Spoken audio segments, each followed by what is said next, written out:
அதிக வருமானத்தை தருகின்ற ஒரு அரசு பதவியில் அரசு ஊழியராக வேலை பார்த்து ஓய்வு பெற்றவர் பச்சை தண்ணி பரந்தாமன். ஊழல் புறையோடி போன அந்த துறையில் தன்னுடைய கரங்களை லஞ்சம் என்ற அழுக்கு படியாமல் தூய்மையாக வைத்திருந்தார். இன்னும் தெளிவாக சொன்னால், பச்சை தண்ணீரை கூட தன் உழைப்பு இல்லாமல் மற்றவர்களிடமிருந்து பெறமாட்டார். அதனால்தான் அவருக்கு சக ஊழியர்களால் கிண்டலாக சூட்டப்பட்ட பட்டப்பெயர் பச்சை தண்ணி பரந்தாமன்.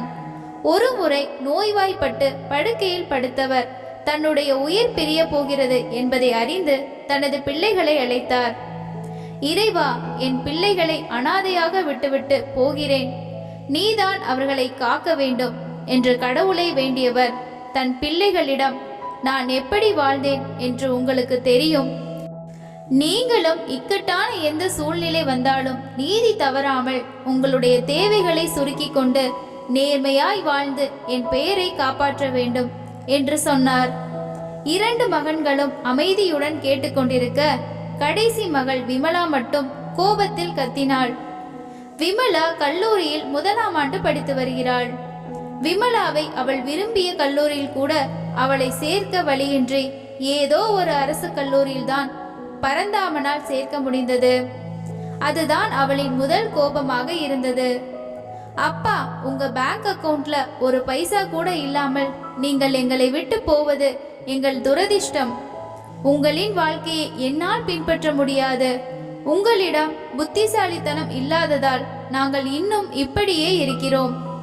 ஊழல் பேர்வழிகள், ஊழல் பெருச்சாளிகள் என்று நீங்கள் கூறியவர்கள் எல்லோரும் அவர்கள் குழந்தைகளுக்கு பல தலைமுறைகளுக்கு சொத்துக்களை சேர்த்து விட்டார்கள்.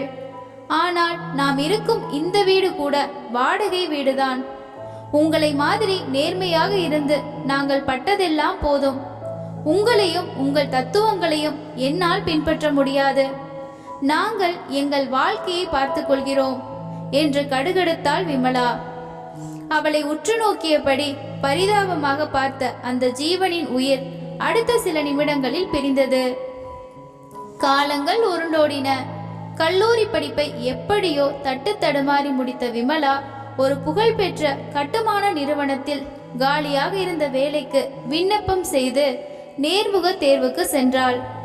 அந்த பணிக்கு தேவையான தகுதியுடைய நபரை ஏற்கனவே அந்த நிறுவனத்தின் உறுப்பினர்கள் தேர்ந்தெடுத்து விட்டாலும் ஒரு கண்துடைப்பிற்காக இந்த நேர்முக தேர்வை நடத்தி கொண்டிருந்தனர்.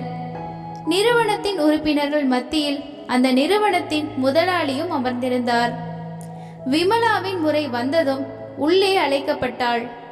அவளது விண்ணப்பத்தை பார்த்த நிறுவனத்தின் உறுப்பினர் ஒருவர், உங்க அப்பா மிஸ்டர் பரந்தாமனா என்று கேட்டுவிட்டு அந்த குறிப்பிட்ட துறையை கூறி, அந்த துறையிலிருந்து ஓய்வு பெற்றவரா என்று கேட்டார். ஆமாம் சார் என்று விமலா கூறியதும் அந்த நிறுவனத்தின் முதலாளி நிமிர்ந்து உட்கார்ந்தார். விமலாவை நோக்கி கேள்வியை கேட்க ஆரம்பித்தார். உங்க அப்பாவுக்கு பச்சை தண்ணி பரந்தாமன்கிற ஒரு பட்டப்பெயர் இருக்குல்ல என்று முதலாளி கேட்க, ஆமாம் சார் என்று சற்று நெளிந்தபடி கூறினாள் விமலா. ஓ, நீங்க அவரோட பொண்ணா? இந்த காலத்துல அவரை மாதிரி மனுஷங்களை பார்க்க முடியாதுமா. இந்த கம்பெனி இன்னைக்கு இந்தளவு வளர்ந்திருக்குன்னா அதுக்கு அவரும் ஒரு காரணம். முதலில் இந்த கம்பெனிக்காக டெண்டருக்கு விண்ணப்பித்திருந்தோம்.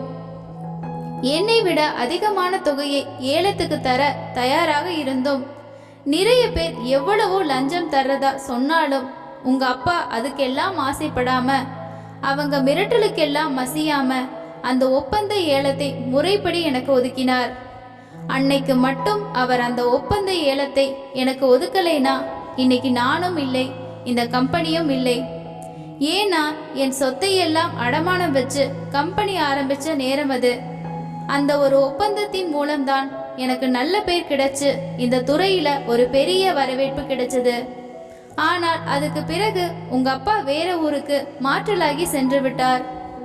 அவருக்கு என்னோட நன்றி கடனை செலுத்த இதை விட பெரிய வாய்ப்பு கிடைக்காதுமா.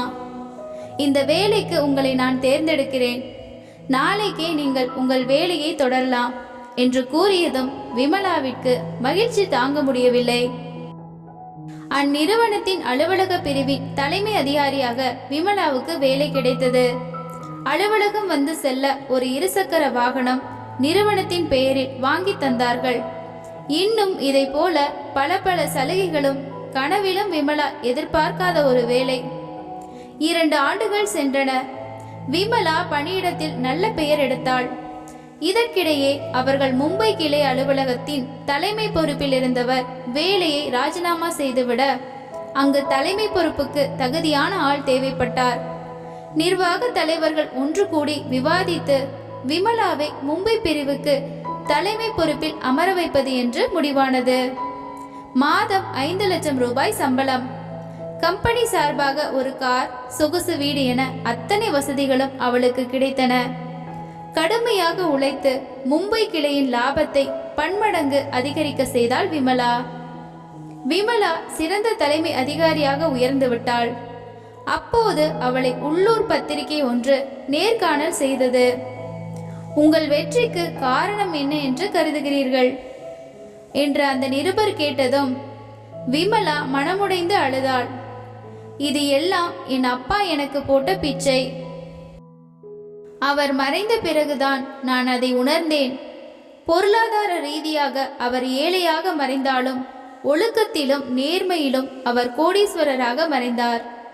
அதுக்கு இப்போ இவ்வளவு நாள் கழிச்சு ஏன் கலங்குறீங்க என்ற நிருபரிடம், என் அப்பா இறக்கும் தருவாயில் அவரது நேர்மைக்காக அவரை நான் அவமதித்தேன். என் அப்பாவின் ஆன்மா என்னை மன்னிக்கும் என்று நம்புகிறேன். இன்று நான் இருக்கும் நிலைக்கு வர நான் எதுவும் செய்யவில்லை. அவர் கஷ்டப்பட்டு அள்ளும் பகலும் பலவித தியாகங்களுக்கு இடையே போட்ட பாதையில்தான் நான் சுலபமாக நடந்து வந்துவிட்டேன். அப்போது உங்கள் தந்தை உங்களிடம் கேட்டுக்கொண்டதை இப்போது கடைபிடிக்கிறீர்களா என்று நிருபர் கேட்டார். ஒவ்வொரு கணமும் கடைபிடிக்கிறேன். என் வீட்டு வரவேற்பறையில் அவருடைய படத்தை பெரிதாக மாட்டியிருக்கிறேன். என் அப்பாவிற்கு பிறகே அந்த கடவுளெல்லாம் என்று கண்களை துடைத்தபடி சொன்னாள் விமலா. உண்மையான நல்ல பெயரை சம்பாதிப்பது என்பது மிக மிக கடினம். அந்த வெகுமதி உடனே வருவதில்லை. ஆனால் அது எவ்வளவு தாமதமாக வருகிறதோ அந்த அளவு நீடித்து நிலைத்து நிற்கும். நேர்மை, நாணயம், ஒழுக்கம், சுய கட்டுப்பாடு, தீயவற்றுக்கு அஞ்சுவது, கடவுளின் மீது அசைக்க முடியாத நம்பிக்கை, இவையெல்லாம் தான் ஒரு மனிதனை முழுமையாக்குகிறது. அவைகள்தான் கோடீஸ்வரனாகவும் ஒருவனை மாற்றுகிறது. உங்கள் குழந்தைகளுக்கு நல்லவற்றை விட்டு செல்லுங்கள். இதைதான் அந்த காலத்தில் சொன்னார்கள்.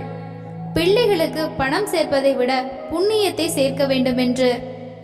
நேர்மையாக இருப்பதால் கண்ணீர்தான் பரிசு என்று மனம் கலங்காதீர்கள். உங்கள் நேர்மைதான் உங்கள் குடும்பத்தை உண்மையாக காப்பாற்றும். குறுக்கு வழி என்பது அப்போதைக்கு சுகமாக இருக்கலாம். ஆனால் உண்மை தெரியும் போது அது தருகின்ற வழியை யாராலும் தாங்க முடியாது. நேர்மை என்பது ஒரு சாதாரண சொல்லல்ல, அது ஒரு தாரக மந்திரம்.